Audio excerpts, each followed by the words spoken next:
Yeah. Okay. Call to order. The July Landmarks meeting is called to order. Welcome to the July 2nd, 2025 Landmarks Board meeting. It is 6:02 p.m. I'd like to acknowledge that item 5B, the demolition review of Fire Station 3 at 1585 30th Street, has been withdrawn. So we will only have one public hearing this evening. Marcy will review the virtual meeting decorum.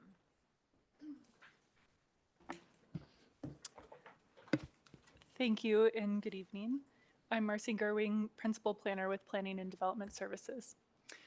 The city has engaged with community members to co-create a vision for productive, meaningful, and inclusive civic conversations. This vision supports physical and emotional safety for community members, staff, and board and commission members, as well as democracy for people of all ages, identities, lived experiences, and political perspectives. More about this vision and the project's community engagement process can be found online. The following are examples of rules of decorum found in the Boulder Revised Code and other guidelines that support this vision. These will be upheld during this meeting. All remarks and testimonies shall be limited to matters related to city business. No participant shall make threats or use other forms of intimidation against any person. Obscenity, racial epithets, and other speech and behavior that disrupts or otherwise impedes the ability to conduct the meeting are prohibited. Participants may raise their hand to speak during open comment and public comment periods during hearings. Individuals must display their whole name before being allowed to speak online, and currently only audio testimony is permitted online. In this slide, if you're joining us on Zoom, shows where you can find the raise hand function under the reactions menu, or a shortcut Alt-Y for PC, Option Y for Mac, or *9 if you're calling by phone. Back to you, Renee. Acknowledging that we have a quorum this evening, the recording of this meeting will be available in the Records Archive and on YouTube within 28 days of this meeting. Roll call and introductions. John? Here. I'm John. Yeah, I'm John Decker, member of the Landmarks Board. Abby? I'm Abby Daniels, and I am here and a member of the Landmarks Board.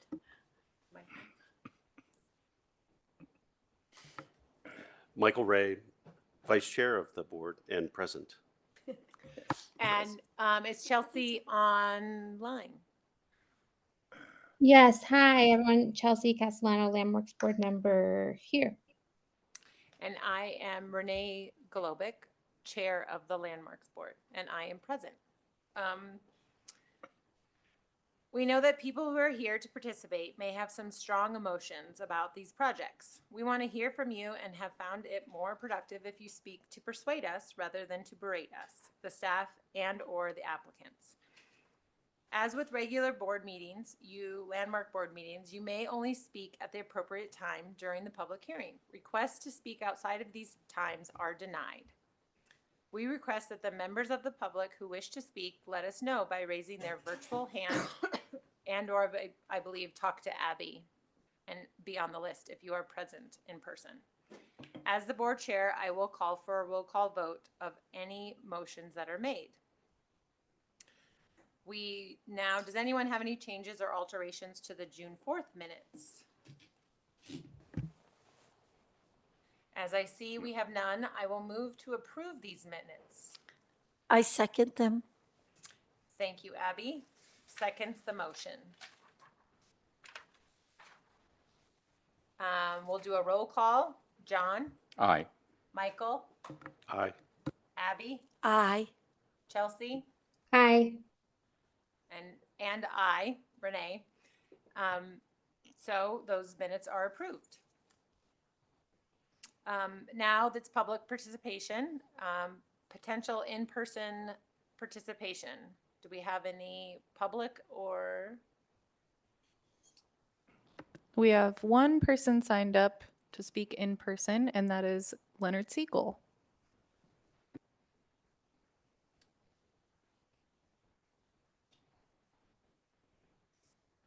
And do I need to swear anything? You do not need to swear, but just state your full name and you can proceed with 3 minutes. All right. Hello. Leonard Siegel here, speaking on behalf of Historic Boulder. Hello to everybody. Happy July. Just wanted to give you kind of an update on what Historic Boulder is up to these days and present some thoughts on a few projects. So we had a presentation by the architects for the Naropa Development Project, including what they have in mind for keeping some historic sites, properties, and demolishing some others. So we are in conversation with them about that, and we would advocate to preserve the 2 main houses that face Arapahoe. But if one needs to be moved or other properties need to be moved or could be moved instead of demolished, Historic Boulder would be interested to work with you to try to find sites for that. Second thing is the Boulder County IRIS offices. I know that's Boulder County and you focus on the city, but it'll be turned back into a city site when that property is sold. And we would advocate to try to landmark at least the Poor Farm property before it's put on the open market, where you never know what might happen with that property. So we'd like to have your thoughts on that sometime. Civic Center is continuing to be redesigned, and we are part of the stakeholder groups that get to an opportunity to meet with the Parks and Recreation Department. Marcy's been in attendance at all the meetings that I've had a chance to attend, and in particular we're focused on Central Park because that's the area where there's the most change, and so we're trying to have a balance between what the Olmsted design would have wanted and what the city's needs are. And there are some changes that are coming up for potentially for the seats of the bandshell that we are very focused on right now. And then just out there, something that you might be interested in, the Homeowners Association of Eldora has reached out to Historic Boulder to ask us to talk to them about historic preservation. And they are kind of loosey-goosey about wanting to have any kind of guidelines or restrictions, but they like the idea of hearing what guidelines could be. So it's just interesting that townships or little areas like that, particularly as historic as that is, are interested in getting feedback. So if you have any thoughts on advising us before we show up there and go through a buzzsaw of opposition or whatever, please let us know as well. So that's just kind of what we're working on these days. And that's all I had to say. Thank you. Thanks, Leonard. Aubrey, do we have anybody virtual this evening? If anyone would like to speak virtually, will you raise your hand now, please?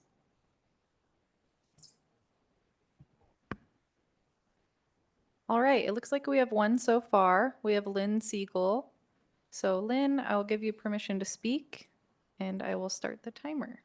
Could you remove agenda from the screen so I can see you better?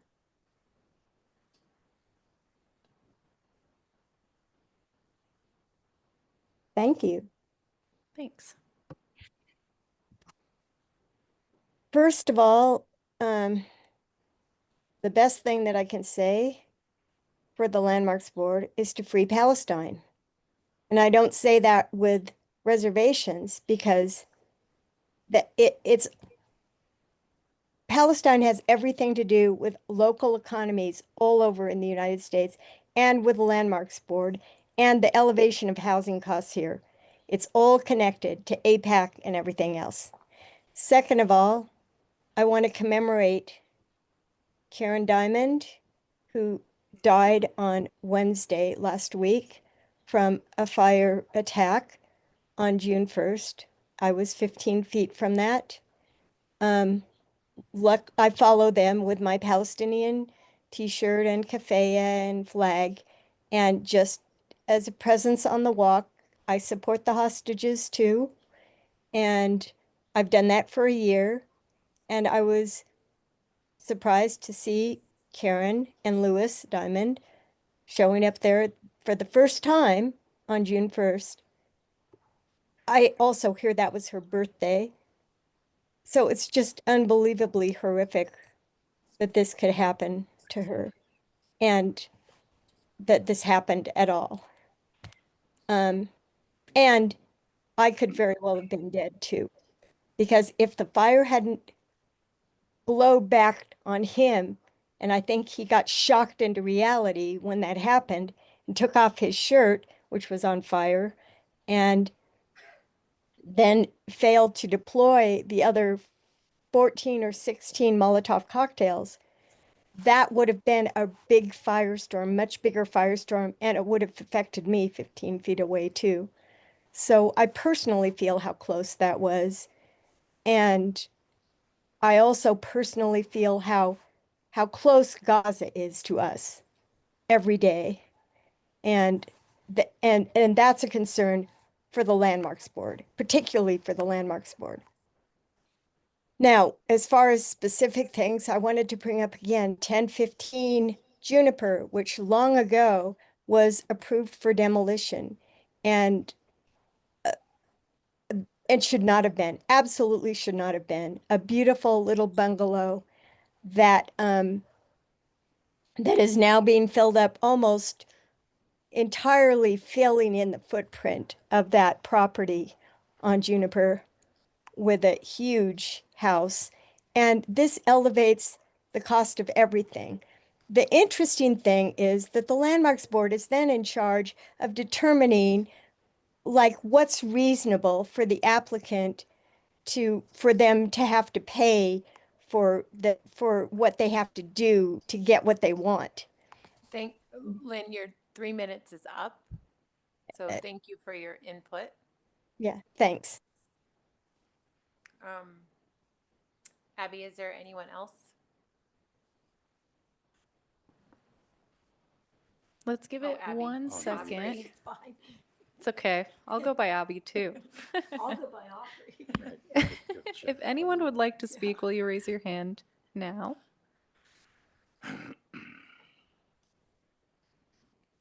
Okay, I think we're good to move on, Renee. Thank you. Okay, so now we're here for our first public hearing. This is item 5A. This is a public hearing and consideration of an application to demolish a building constructed around 1958 at 2225 Baseline Road, a non-landmarked property older than 50 years old. Pursuant to section 91123 of the Boulder Revised Code of 1981 and under the proceedings prescribed by chapter 1 through 3 quasi judicial hearings, BRC 1981. The owner is the city of Boulder, represented by Adam Goldstone. I'll hand it over to Marcy for the staff presentations. Thank you. This is a quasi-judicial hearing, so I'll swear in. I'm Marcy Gerwing, Principal Historic Preservation Planner, and I affirm that I will tell the truth. I will pause here to allow the board members to note any ex parte contacts that you may have for this case, any conversations or site visits that you had prior to this evening's hearing. Thank you. So here's an overview of the process we'll go through. I'll start with a staff presentation, followed by the applicant's presentation, and then the public hearing is open for public comment. After each one of those steps, the board may ask questions of staff, the applicant, or the public. After the last person has spoken under public comment, the applicant has a chance to respond to anything that was said, and then the public hearing is closed and the board discusses.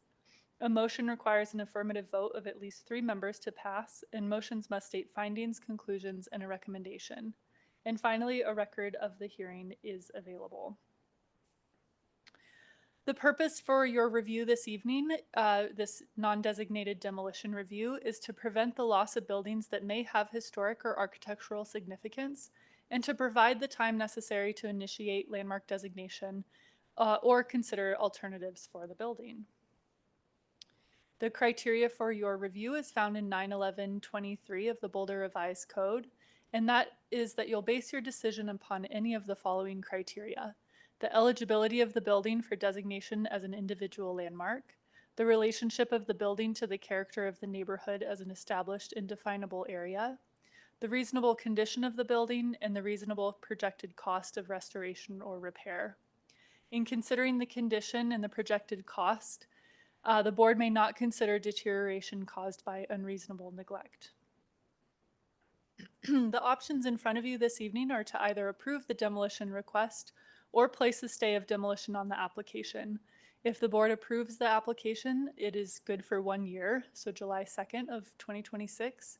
And if you all choose to place a stay of demolition to provide time to consider alternatives, the stay would expire on November 18th of 2025.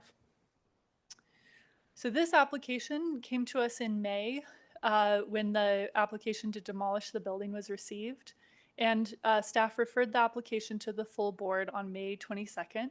The applicant paid the fee the same day, and that brings us to today's public hearing on July 2nd. The property is located at the northwest corner of Broadway and Baseline. The University of Colorado campus is located across Broadway to the east. The Basemar Shopping Center is located to the southeast, and New Vista High School campus is to the west of the property. The property is not within the boundaries of an identified potential historic district. This building was designed by Hobart Wagner as Fire Station Number 2 and was completed in 1958.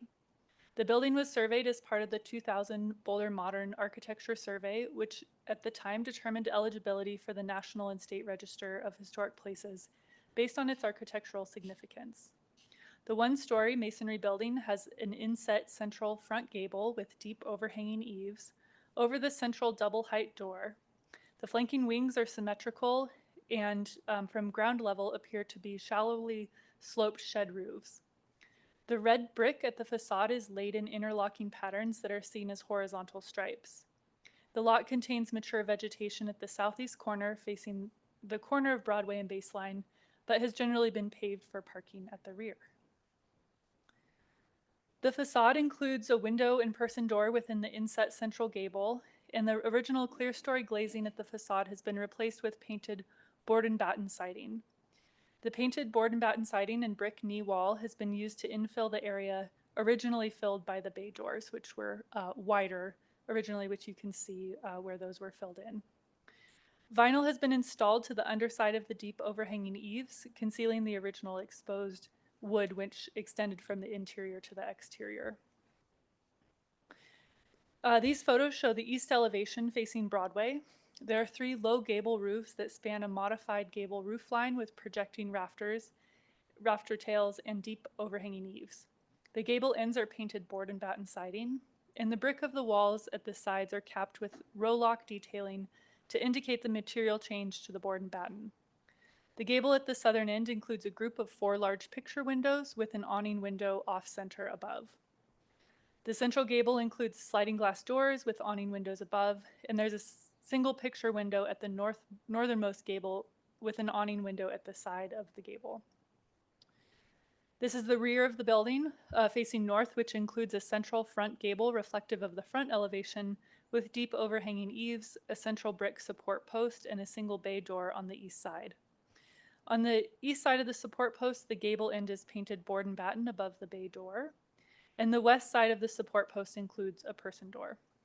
The flanking wing on the east side shows the original horizontal brick patterning and no window or door openings, and the flanking wing on the west side has been covered with a projecting shed roof addition constructed of similar red brick. The west elevation includes a similar modified gable roof line to the east side projection. These 3 low roofs with wide overhanging eaves cover a small awning windows in the gable end, and those gable ends are clad in board and batten, which has been painted. The brick wall at this elevation is capped with a row-lock detail dividing the brick from the board and batten siding, and this elevation also includes a shed roof addition at the rear, also constructed of red brick, and the eaves overhang, so there are no openings in many of those. So historic integrity is the ability of a property to convey its historic associations or attributes. And we look at how a building has changed over time in our analysis. According to county records, the fire station was constructed in 1980 However, the building permit was issued in 1958 and the date of construction was confirmed by the architect and the Daily Camera articles. This image, which was taken around 1958, shows the original south elevation of the fire station, which faces baseline. The building had a central brick support post with bay doors on either side, and the doors in this image are open but clearly fill the width of that gable. By 2000, when the building was surveyed, the central support post had been removed and a single bay door installed. And the bay door is slightly narrower, and the remaining space has been infilled with board and batten and a brick knee wall. The building is in its original location and retains some of its original design, including the horizontal orientation and multi-gable roof with overhanging cantilevered eaves. However, key features of the original design have been modified. The window pattern at the facade and the east elevation were modified in 1985 to infill some areas and enlarge or add other window openings. The original facade included a central brick supporting post and a pair of bay doors that were mostly glazed. And on the east elevation, the gable ends included clerestory windows and glazing and paneling. A shed roof addition has been added to the northwest corner of the building, although minimally changes the original roof line. Overall, the changes have diminished the architectural integrity of the building. The building retains most of its original materials, notably the orange-red brick laid in geometric patterns that contrast with painted board and batten siding. The building demonstrates workmanship in the execution of the masonry with overlapping brick detailing, and the building's ability to convey a feeling of its time has been somewhat diminished, and the setting of the building on a prominent corner has not changed, although those streets have gotten much wider and the plantings have matured and the lawn area to the east has been removed. In general, the building has retained its ability to convey its association with its earlier use and architecture, though the alterations have diminished its ability somewhat. So the staff analysis of the criteria looks at the eligibility of the building for designation as an individual landmark, namely its historic, architectural, and environmental significance. The Landmarks Board adopted this significance criteria in 1975 to help evaluate buildings in a consistent manner. Staff analysis considers these criteria, as well as the relationship of the building to the character of the neighborhood as an established and definable area, and the reasonable condition of the building and projected cost of restoration or repair. Starting with the historic significance, it considers the development, heritage, and cultural characteristics of the community. While the building has been associated with the City of Boulder Fire Department since 1958 and exemplifies the history for the growth of the fire department, staff considers the building does not have the integrity needed to convey that significance. The changes to the building and the site diminish that connection between the property and the development of the fire department. This was the second station built during a period when the local modernist architectural movement flourished in Boulder. Boulder experienced a period of huge population growth after the Second World War, as returning service members moved to areas with employment and living opportunities. The increase in demand led to new housing developments in South Boulder, including Highland Park and Martin Acres, constructed beginning in 1955, Majestic Heights, which started in 1960, and Table Mesa, which started in 1963. The increased size of the city necessitated increased fire protection, and the scientific industry locating in Boulder led to Boulder's desire to be seen as a modern city. The design of the fire station in the modernist style helped portray Boulder as progressive, forward-thinking, and futuristic. Moving to the architectural significance criteria, which considers the distinguishing features of the architecture and whether the architect or builder are known and notable. The building is a rare example of the Usonian-style commercial buildings in Boulder. Typical of Usonian architecture, the building is innovative in the use of traditional structural forms, with a shallow roof enclosing a central pavilion and a pair of flanking wings that are noticeably lower. The horizontally oriented structure is emphasized by the modified gable roof with overhanging eaves, also characteristic of that style. However, changes to the glazing pattern diminish its architectural and aesthetic interest or value, and staff considers that it is a significant example of an architectural style of the past, but does not have the integrity needed to be considered an exceptional example. The building was designed by Hobart Wagner, who has designed many buildings in Boulder, and he also has had a number of his designs landmarked here in Boulder. He was named the Architect of the Year in 1995 by the American Institute of Architects in Colorado, and the construction team included Ray Harper, a notable area brick mason, and he's responsible for the interlocking brick pattern. The environmental significance criteria considered the sense of identity created by the unique natural or man-made environment. Staff found that the building does not meet the environmental significance in that it does not represent a unique natural or man-made environment. The building is prominently located on the intersection of Baseline and Broadway and includes mature trees and shrubs planted in 1961. However, the widening of Broadway and construction of the multi-use path resulted in the elimination of the planted lawn area to the east of the building and required the construction of fencing around the site. Looking at the relationship of the building to the neighborhood, the building is located on the corner of Baseline and Broadway, and since the construction of the Denver-Boulder Turnpike, or Highway 36, and the paving of Broadway in the early 1950s, there's been rapid urban development in this area. Broadway is the dividing line for Baseline Road between the commercial areas to the east and the residential areas to the west. This building is of a smaller scale than the surrounding multifamily commercial and institutional buildings. And as we mentioned, the building is not located in a potential or designated historic district. Moving next to the condition of the building, the applicant provided information about the condition of the building, which was included in the packet. I'll go through kind of high-level points, but we'll hear from the applicant during their presentation. So as the materials in the memo describes, the current building does not meet the needs of the fire department because of the changes to the size of the apparatus as well as where the building is located on the site. And so while adaptive reuse is often a viable preservation solution, in this case, that is not feasible. So the brick is in decent condition, but the roof structure is in poor condition and needs replacement. The building envelope lacks sufficient thermal insulation, and the window design limits natural light and ventilation. As a result, the building has high energy use, especially given its smaller size. And as it is currently configured, the building does not have ADA compliant restrooms and no automated fire sprinkler system. Moving to the projected cost of restoration or repair, I'll go through again at a high level about those different factors. So the size of the apparatus bay cannot house a fire engine, a current modern fire engine, as well as the wildland response truck.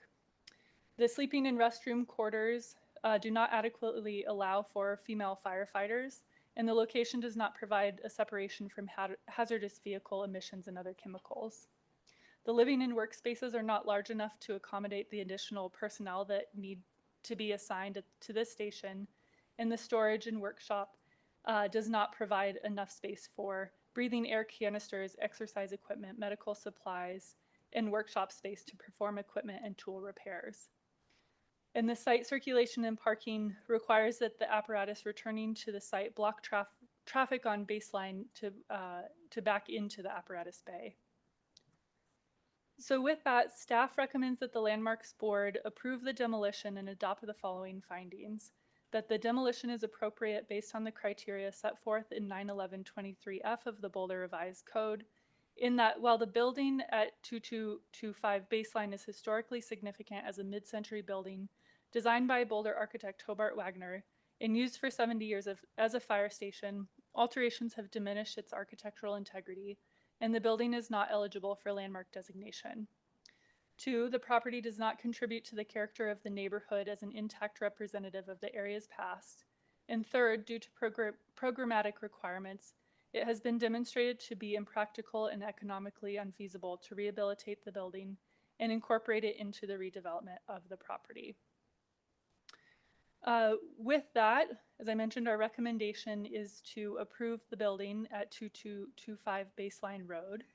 And with that, that concludes my staff presentation, and I am happy to answer any questions the board may have.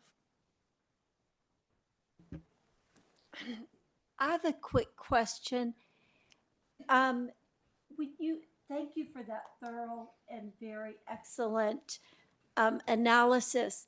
But the thought that went through my head, does staff ever, and I don't know, not necessarily just with this building, but other buildings that come before us, do they ever look at, one of the Secretary of Interior standards is that a building can be non-contributing restorable? And I don't know if a building's ever looked at with the idea that, yes, some integrity has been lost. And I totally understand its current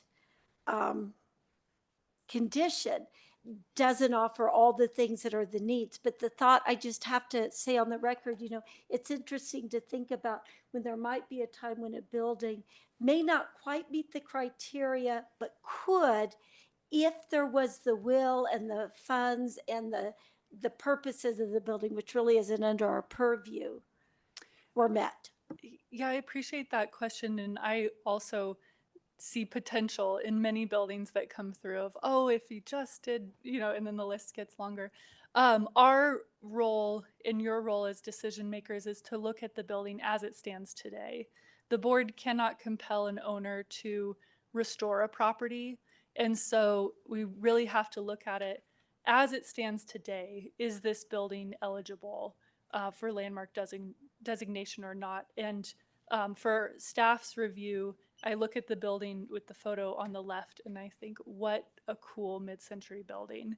And I look at the building, the photo on the right, and I say, was it built in the 80s? Was it built in the 70s? It really, to me, reads more like a ranch house, ranch building, through, I would say, a moderate level of alterations, but it really, in our opinion, loses that kind of dynamic mid-century style where you have the materials coming from inside and out, that really light roof plane that is very iconic, and then these bays that are so transparent.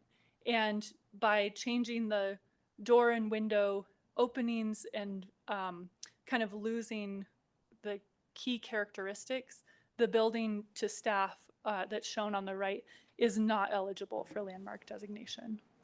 And that's really helpful because there are times I think that, and don't bring it up, or maybe the staff recommendation for a building is to have a stay where that could be explored.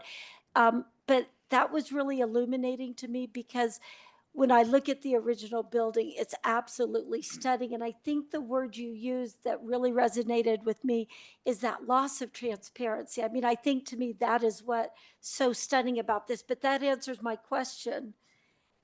Even for the future, Marcy, that's helpful. I have a question.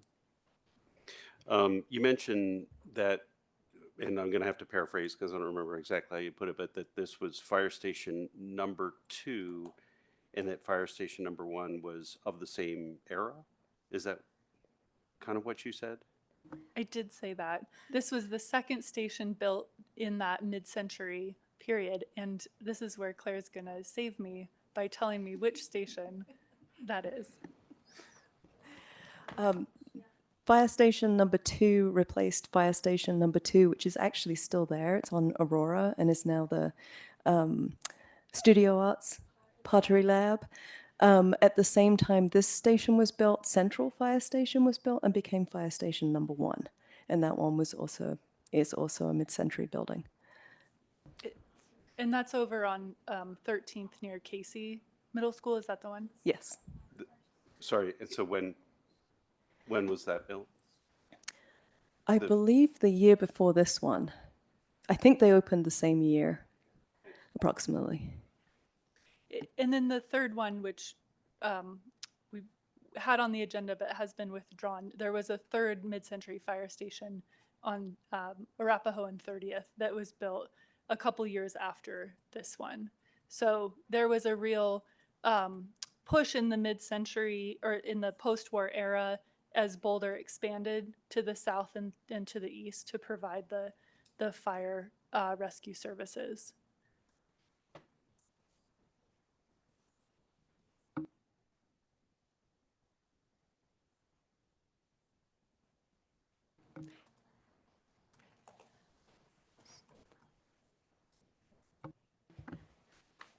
Sorry, that's probably me. Anyone have any questions? We have Abby and Michael had some questions, and now we're going to go to applicant presentation. The owner applicant, Adam Goldstone, would you please, you need to swear to tell the truth and state your name, your first name and last name. Sure. Adam Goldstone, work for the City of Boulder, Senior Facilities Project Manager. I do swear to tell the truth on everything here today. Thank you for having us today.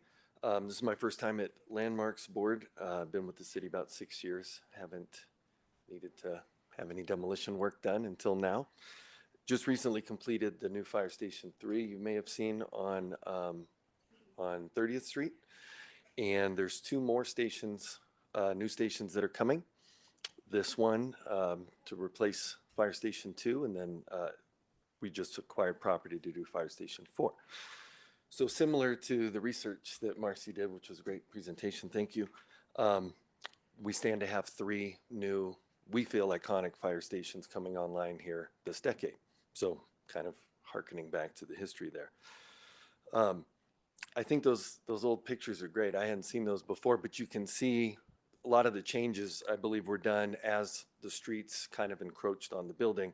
The greater need for security and privacy for the firefighters ultimately, I guess, contributed to a lot of those changes. I'm going to just touch on a few of the points that Marcy already brought up. If you need any more detail, I'm happy to do so. I just want to talk a little bit about how we got here. There basically, as Marcy alluded to, 3 main factors that kind of brought us to where we are today.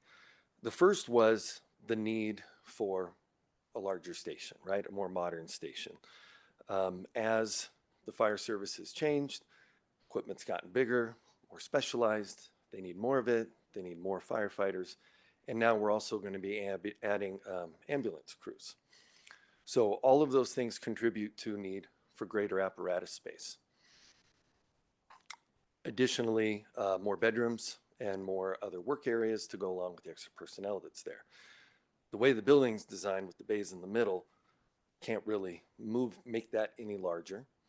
And then the proximity of the bedrooms and other spaces to those bays, a lot of contamination issues, which is a prevalent problem in the fire service these days. One of the fundamental changes in modern fire station design is separating out all of those areas, clean areas, medium areas, and then the hazardous areas. Very difficult to do with this layout. So when it was funded as a CIP project a few years ago, we began studying all of the call volume and response time data. They had new GIS software to analyze everything. And what they found was that this location is actually the perfect location for Fire Station 2. Other stations, the needs have shifted. As you've seen, Fire Station 3 moved more north because the call volume and response times due to traffic and the nature of what they were responding to shifted. Fire Station 2, that site was the best site. We still spent a year looking for other properties. None of them met the size requirements or their response time requirements. So as luck would have it, the apartment building right next door became available, and we ended up purchasing that last year so that we could use both sites to create a fire station big enough to house everything they needed. So then third, as you see the size and shape of the lot being triangular and where the building is on it, we can't expand it, and we need that space to have more circulation and parking and other code requirements that we need for the new station. One of their primary goals is to not have back-in apparatus anymore, not just for traffic impacts, but for safety and everything else. So the new design will have the engines pulling through the rear and responding out the front. So that location tucked in there and all the landscaping and water retention and everything else we need to do really left us no choice. So where we are right now in the process, we've completed schematic design to confirm that we have a workable design and plan and site plan. We are planning to go to site review submittal later this month. We hope to start construction in about a year. Once the new station is built where the apartment building is, the firefighters would move over and then we would tear it down. So we understand that we only have a year. We probably won't demo for 2.5 years, but we wanted to get some clarity and assurance on the process and our plan before we got too far to make sure that this was something that was feasible. I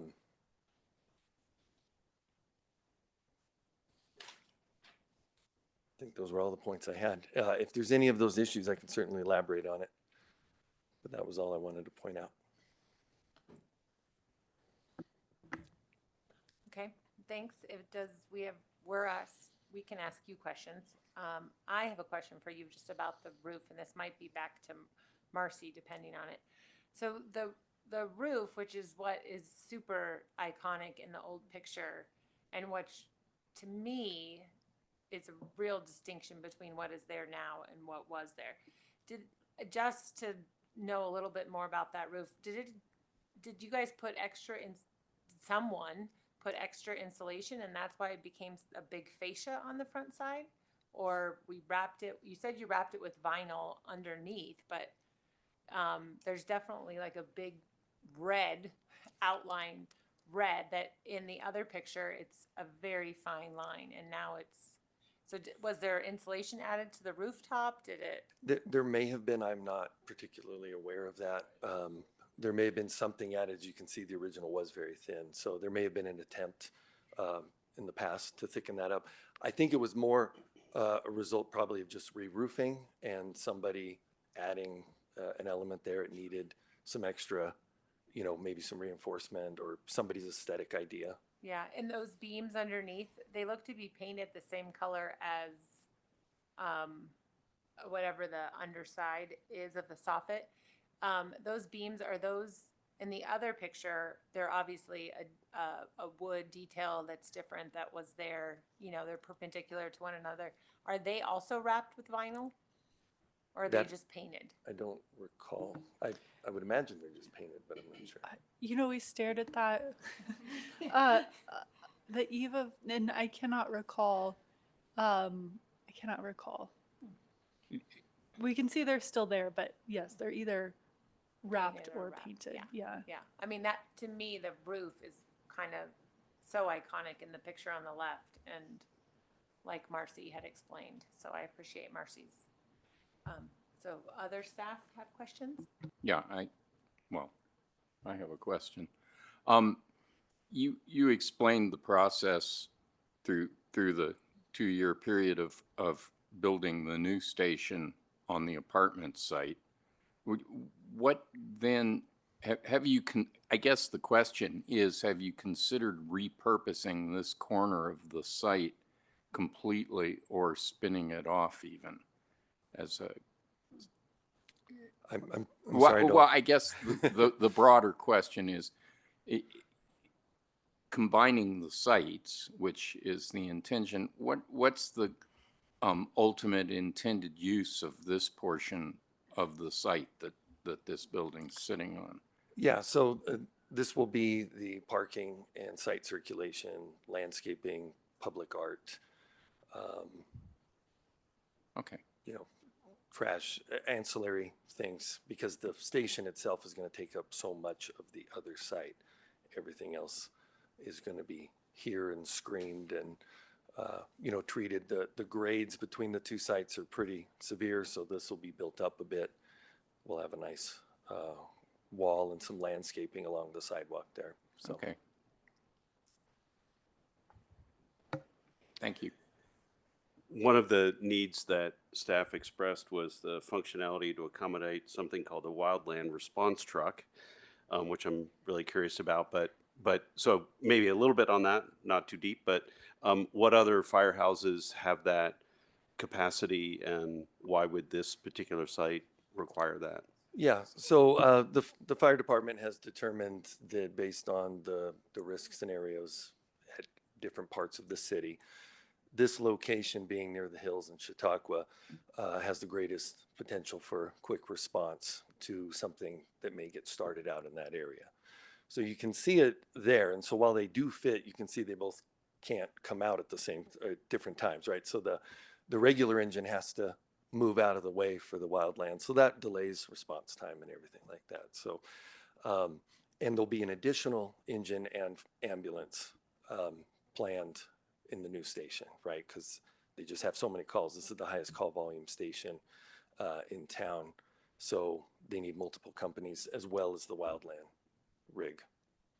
And they do have a solely wildland station out by the fire training center, but that's a little bit of a distance away, so they wanted something a little closer to deploy. And you're saying that's the only other location for that Yes. vehicle? Yes. Thank you.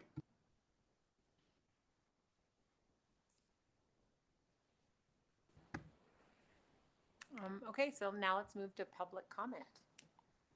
Virtual attendees, please raise your hand or press *9 if you'd like to speak to the item.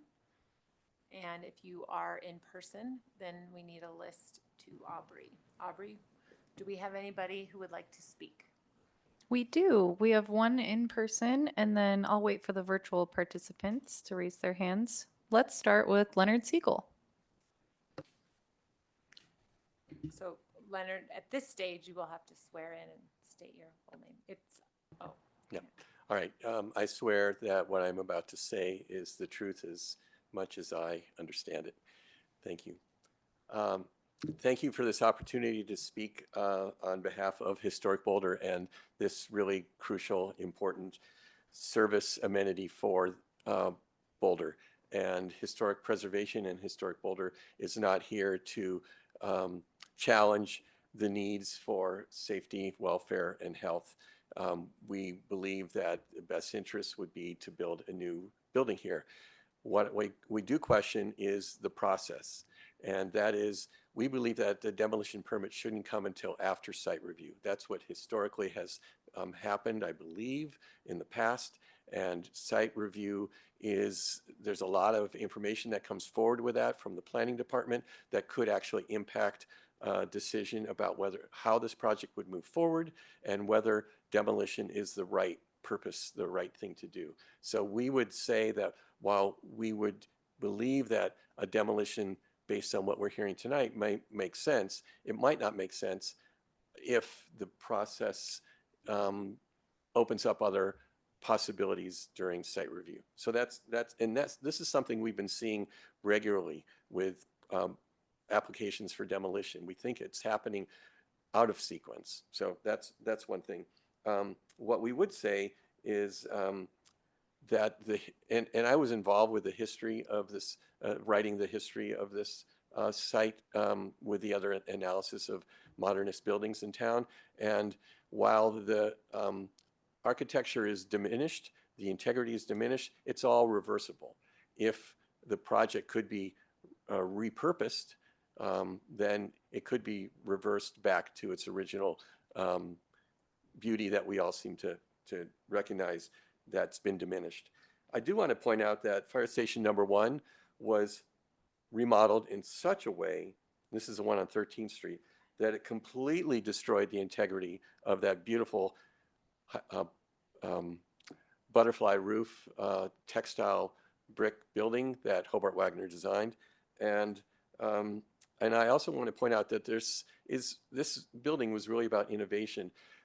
The side gables are hyperbolic paraboloid roofs, and that is the roof type that Hobart Wagner also used on the Methodist Church on Walnut Street and some other roofs on other buildings. So there's, at least I believe, that is the approach that they took on that. So I would encourage that if the project moves forward for a new building, that they take some cues from not only the spirit of innovation, but actually look back at this old building and try to distill some things that maybe they could bring back: the textile brick, the hyperbolic paraboloid roofs, the big broad overhangs, and give some credit to the original design.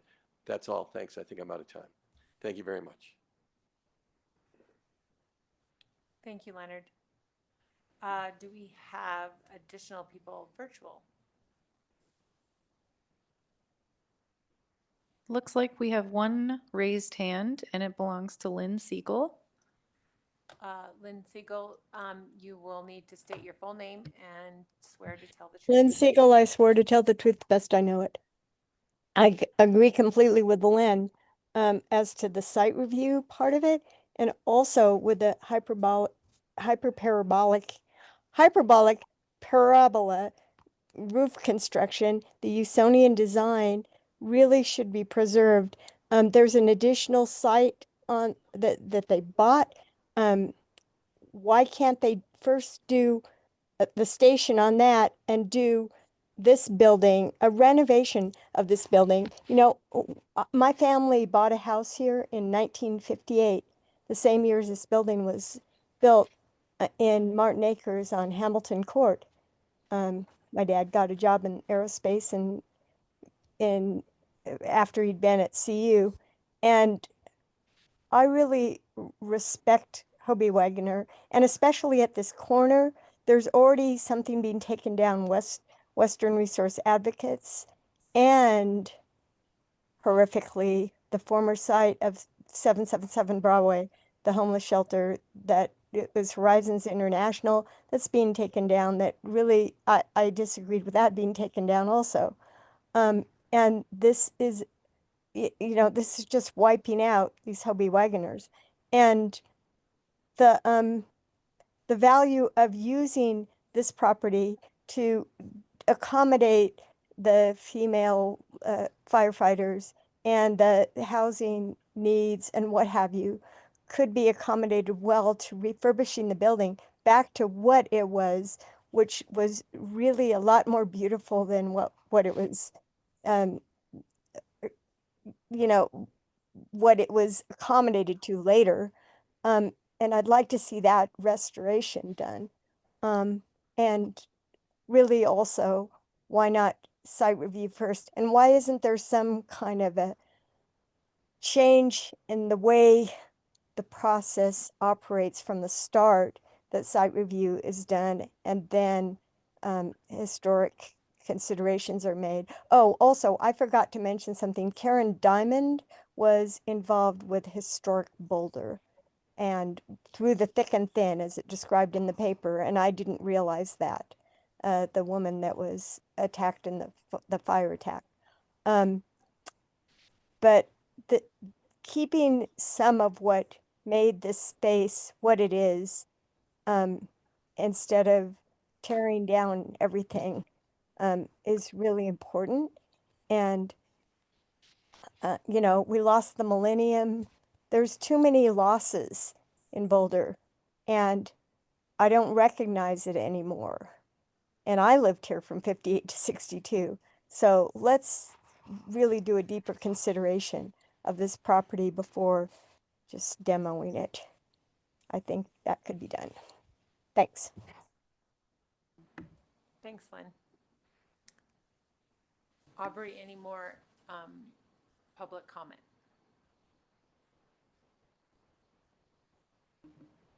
We are good to move on. Okay, Renee, I don't know if I'm out of place. I have a question for staff about process since it's been brought up.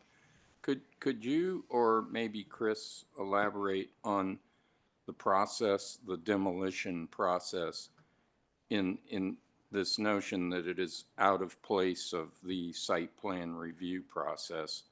Because I've also noticed that we seem to get a lot of demolition requests before, or at least they come into LDRC before even people have entered an application for site review or otherwise. And And I just want clarification on that, how we should be responding. So your intuition is right. The process has changed. The code hasn't changed and the criteria hasn't changed. There's nothing in the code that requires a demolition application be submitted before or after site review. Okay. So that's our what I- practice in the past, and what you might be familiar with, is that the board didn't see site review landmarks until the landmark designation came forward as part of the redevelopment. And the landmarks board was really at the end to say, to confirm, yes, this building is eligible and we recommend designation. That is because at the very beginning of the process, it was a staff recommendation to the applicant that this building appears to be eligible. As a condition of site review, we're going to recommend that it be preserved and landmarked as a condition of site review. What has changed is that we now ask the landmarks board to determine eligibility of a building.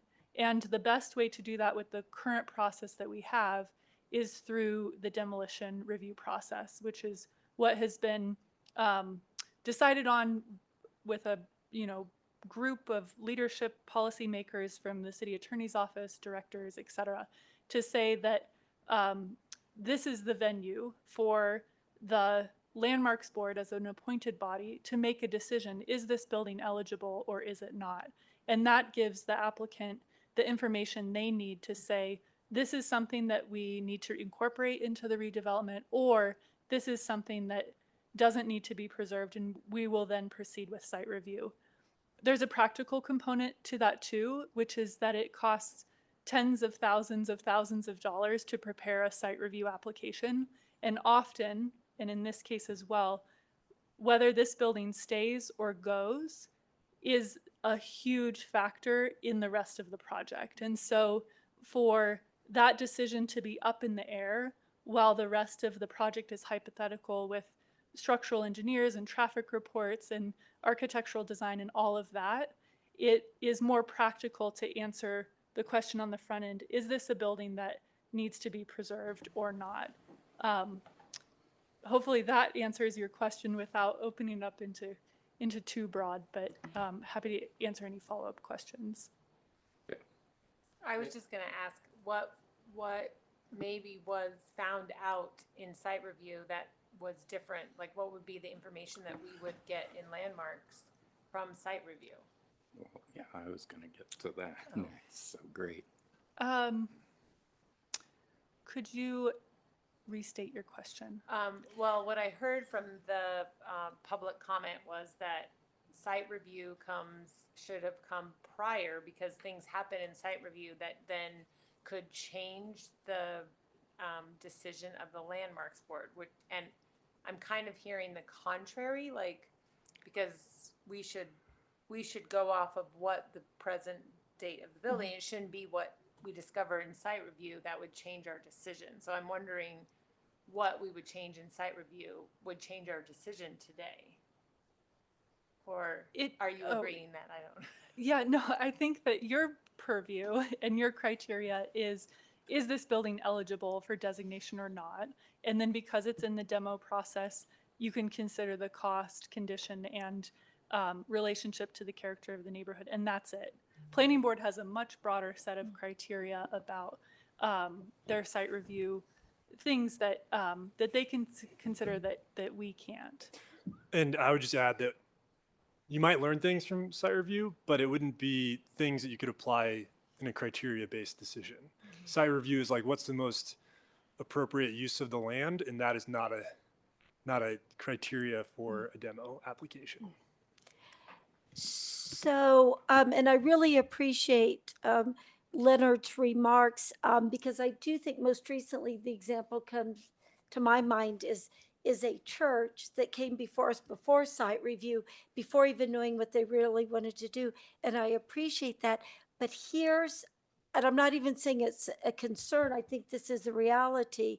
What I feel with that church, and possibly with this, is because a demolition permit is valid for a year. This could come back to a landmarks board, and it could be That was you look at it as a brand new application, correct, Marcy? You've always been very good about, ingraining that in me.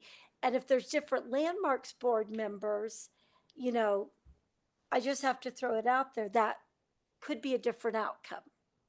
Correct?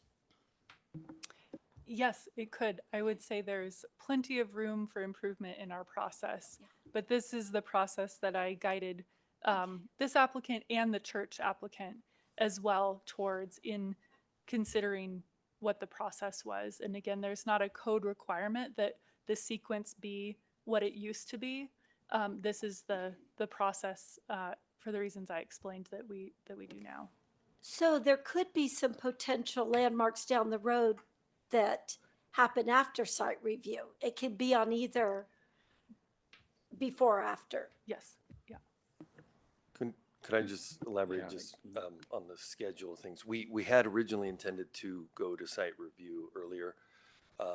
Some cost impacts and some other things caused a delay for us to evaluate some costs. So in the meantime, this came before that. Also, in my experience with site review, we show something, an existing building coming out. In site review, they just tell us to go through this process. So they usually don't weigh in on any of the merits or criteria of the demo, just to ensure that we go through all that process.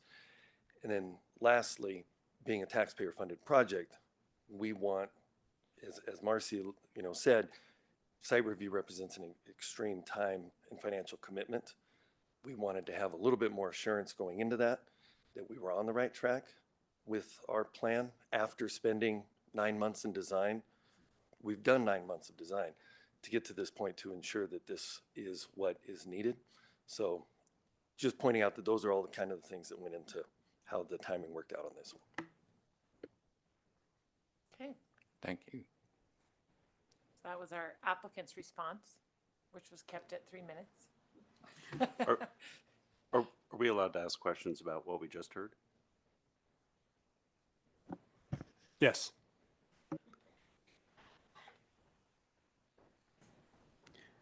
So after 9 months of design, how much does the concept look like what Leonard is asking you to do in terms of incorporating some of the features of this architecture into your proposed schemes? So that's a good question, and I meant to touch on that. I will point out the most obvious feature that was commented on, the roof. Very difficult to do today with height requirements, mechanical equipment, PV panels that we need to put on the roof. All of those things make this kind of, at least for our buildings, difficult to achieve, as well as costs and other things. I think you will be happy to see a lot of other elements make their way into the building. The wood overhangs, the underside, we have deep overhangs with wood that goes through there. It's all going to be brick with some detailing. I think the biggest change you would see is just it's going to be more of a flat roof than that type of roof. But a lot of the other features, I think, will be reminiscent of fire stations of old.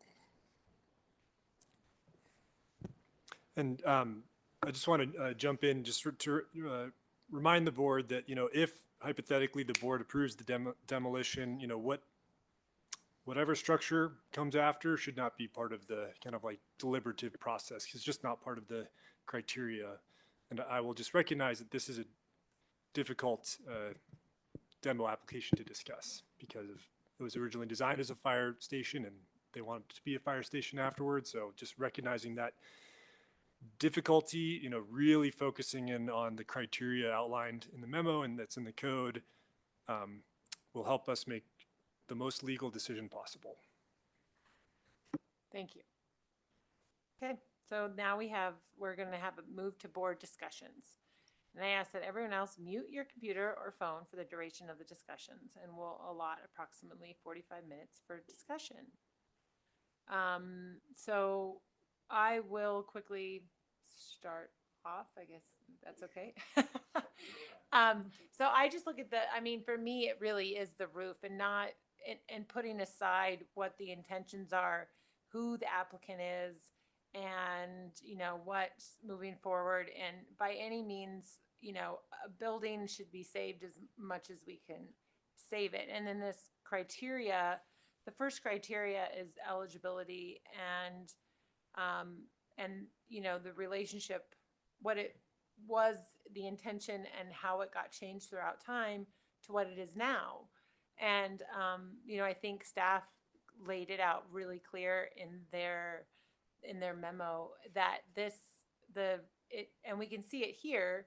I mean, if they would have kept the 2 doors as they were, you would have been able to move out the wildfire and the other fire station if it was kept that way, right? So, and you know, for reasons we don't know, I mean, to me, it doesn't even look like that roof is the same, but we're all looking at different things quite a bit differently. So, like if we were just looking at what this building was and the integrity, the architectural integrity of it, and how we could get it to be landmark, which is one of the criterias, and then look at it on what it is today, I think it loses, in my opinion, it loses a lot of the integrity of what was intended by the architect.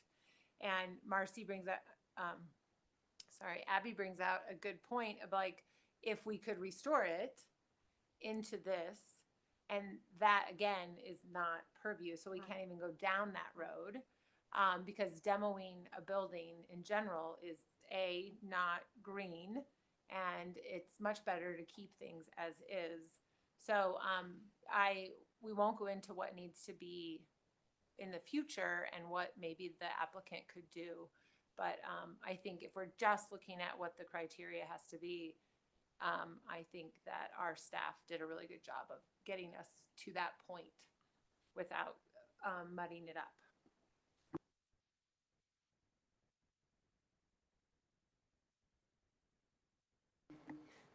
I have a few things, I guess, that I'd like to unpack on this.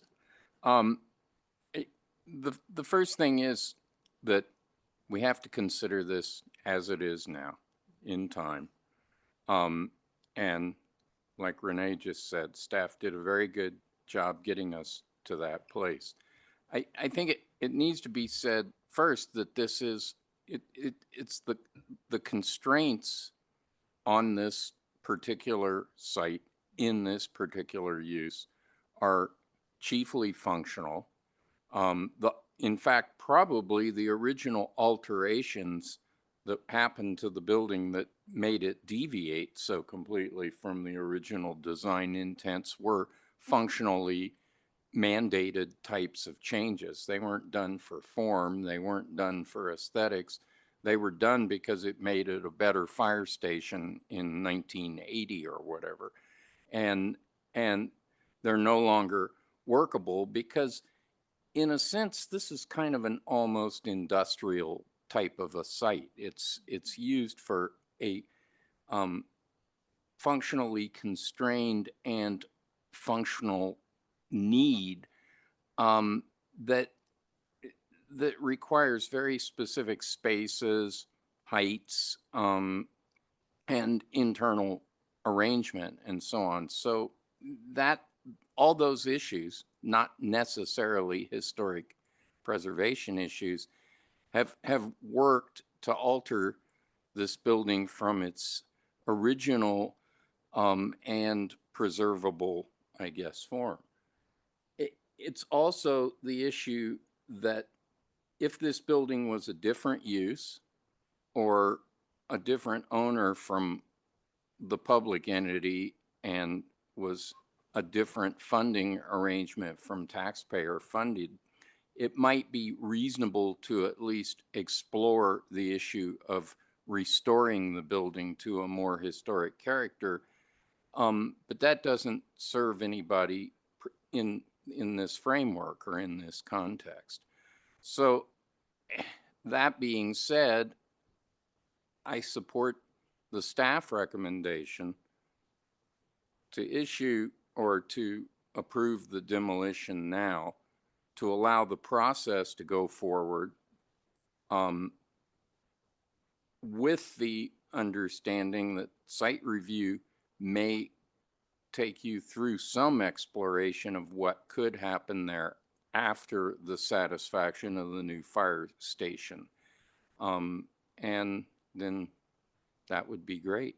I do think it does need to be said that at this particular location on Baseline and Broadway, we've lost a lot of Hobie Wagner's presence. There's a lot of reasons for that. There's the reason of a changing use and a change of the value of the land because of that change of use and the change of the underlying regulation, or the fact that the building was built for a very specific purpose in another location that it can't reasonably serve any longer. And so it's an unfortunate thing that this particular architect's legacy is being eroded because the buildings were very specific in character and target when they were built, and they just are not viable at this point in time. That's been said. It's a realization at this place. Thanks, John. Abby? So, John, you made an interesting comment that kind of this particular intersection, that we almost could have had a Hobie Wagner historic district that was contiguous there in were this 3 area. buildings. And so this is an interesting one for me to contemplate. And what I value and appreciate for staff's presentation is, if I had not read the staff memorandum, staff also highlighted some of the incredible value and beauty and importance of this building, because I think I could have sat here and thought, oh, they're going to want us, you know what I mean? I felt like they really did due diligence to say, oh, this would be so cool, and this was so amazing, especially at that time. But, looking through the criteria, we all have the things we value in our the prism through which we look through historic preservation. This is about criteria, and that's what we have to come back to. And I just feel like staff did a really good job where they really, really embraced and applauded what was fabulous about the original building. And, it's not our place to say, we'd love for you to incorporate this or consider this or do that. But you've heard that just from our comments tonight. And I am grateful with the loss of some recent Wagner buildings. We do still have some fabulous Hobart Wagner buildings that are landmarked, and others that are standing that may one day find themselves before this board. But where I am, Renee, as Madam Chair, is that with a little bit of reluctance for, just sort of the lament of loss, even if I understand rationally why the loss needs to happen, I will be supporting staff's recommendation.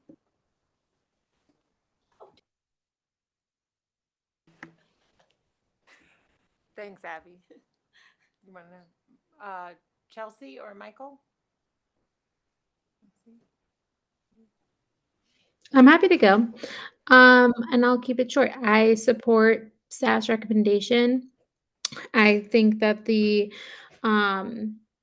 for all the reasons that staff laid out, it's appropriate for us to approve the request, and for the reasons that the applicant described of, the reasons why the current building doesn't meet their needs and why a retrofit wouldn't meet their needs as well. And it sounds like they did a lot of due diligence to determine that as the outcome, and knowing that city staff, I'm sure, are, value preservation as a whole. And I'm sure that that was looked at very thoroughly.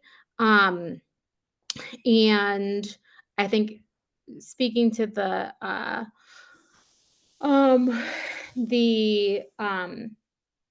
what was it? The site plan coming before or after, I think it makes perfect sense the way that is currently being recommended. It doesn't make sense to spend thousands and thousands of dollars to go through a process only to learn that you can't achieve the goals of the design you made. So I think that the current order of operations, it makes the most sense.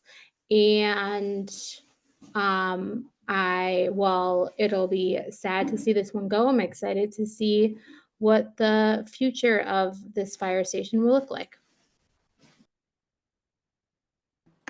Thanks, Chelsea. Michael? Is it possible to flip to page 4, figure 4? Just so that everybody can see what I'm looking at. And let me share my screen so that folks online can see it as well. And While you're doing that, can you tell me which one 4 is? Is it slide 4? It has 4 of 31, so I guess it would be this slide. Yeah. Oh, You tell me when.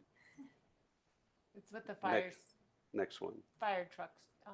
So actually, if you don't mind going back one, and I apologize for this, but the interlocking brick, as it's stated here, is achieving horizontal stripes. Do you mean vertical? Sorry. Yes, I do. Sorry.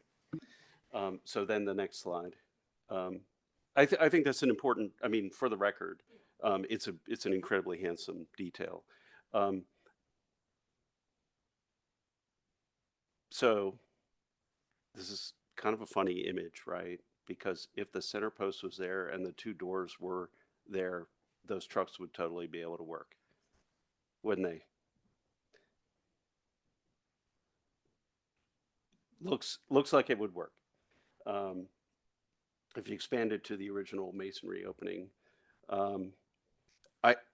I'm sorry, I can't support this demolition application. I disagree with staff in terms of the integrity of the architecture. I see it all there. It's absolutely reversible. I know that's not part of the criteria, but it's all there. And my suspicion is with the new firehouse number 3 that we will shortly be losing the original number 3, which is of the same vintage. So 2 down, and this one is worth saving, is where I land relative to the criteria. I also think that the criteria about the environmental significance, while roads widen all the time, is still a presence on that corner, as it always was. Not maybe as deep as of a lawn or an edge condition, a landscape condition, but, and while I'm not accommodating the proposed use, a parking lot would be a pretty sad answer to that environment of the corner at Broadway and Baseline. I would also advocate, as I have in the past, that any sustainable or environmentally friendly new construction will take our lifetimes to recapture the embodied carbon that's in this building if we lose it. And I just don't think that that's acceptable to me. I know it's not part of the criteria, but based on the criteria, the significance of the architecture, the intactness of the brick, it's not just the roof for me either. It's the whole form is there. I think that's really important for future generations. As an editorial comment, God, wouldn't this be a great Boulder Fire Department museum, right? I mean, it's probably not fair for me to say that, but it would be stunning. So sorry, but this will not receive my support.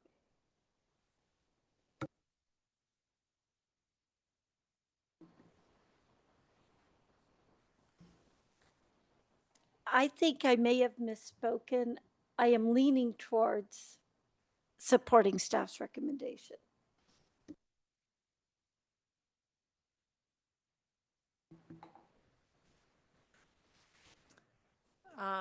Okay, so do we have a motion? Thank you, Michael.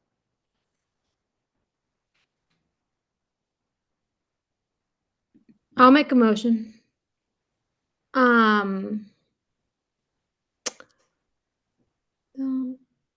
Is that the motion? Yes. Okay. But that Sorry, doesn't look Chelsea. like the, Yeah, it should say, I move that the Landmarks Board approve. okay, not- sorry. No, It's our like apologies. something's not right here. I recommend that the Landmarks Board approve the application to demolish the building at 2225 Baseline Road, finding that the building does not meet the criteria set forth in section 9-1123F BRC 1981. Thank you, Chelsea. Do we have a second? I second the motion. Renee seconds the motion. And additional, we'll take a roll call vote. John? Aye. Chelsea? Aye. Abby? Nay. Michael? Nay. And I vote aye. Motion passes 3-2. Next steps, to end, Claire, will you explain the next steps in the process? It's me. Oh, it says Claire. Oh, I didn't unhide the slide. I will tell you that the approval, the application has been approved. That approval is good until July 2nd of next year. And you will submit it with your deconstruction permit application, and we can follow up afterwards as well. Thank you. Thank you. So let's move to matters. Thanks, Claire, for doing this. Great. Okay, so we only have one. We'll transition a little slower. Here we go. Okay. Under matters, we only have one thing to talk about, and that is to welcome Mariah Trujillo as our historic preservation trainee. And yay, we are very, very excited to have her. We feel very lucky to have her considering the current budget constraints and hiring freeze. But we have her for a year. And so Mariah comes to us with a lot of education and background that will help us quite a bit. She has her undergraduate degrees from Drury University and a master's degree in sustainable and historic architecture from NYU, where she studied in London.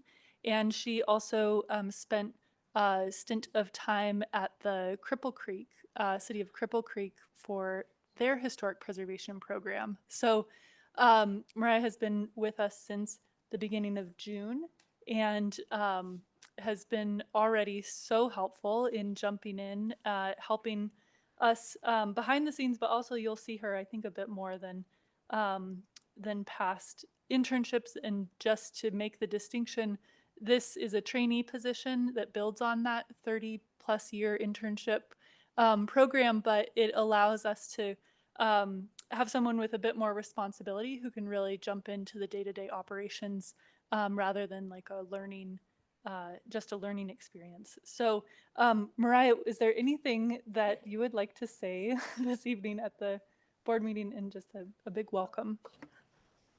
I don't think so. Just that I'm super excited to be here, and the welcome has been really amazing. So I'm excited to learn and obviously to help as much as possible. So thank you. That is the only thing I have under matters this evening. Our next meeting is at the beginning of August, and I know we have at least one public hearing, potentially two, but the deadline isn't until next week. So. Okay, Abby would like to say something. What a shock. I just want to say welcome so much, Mariah, and I understand that there was an enormous amount of applicants. So congratulations for getting the job, and we look forward to working with you. Welcome. It looks like the meeting is adjourned at 7:26.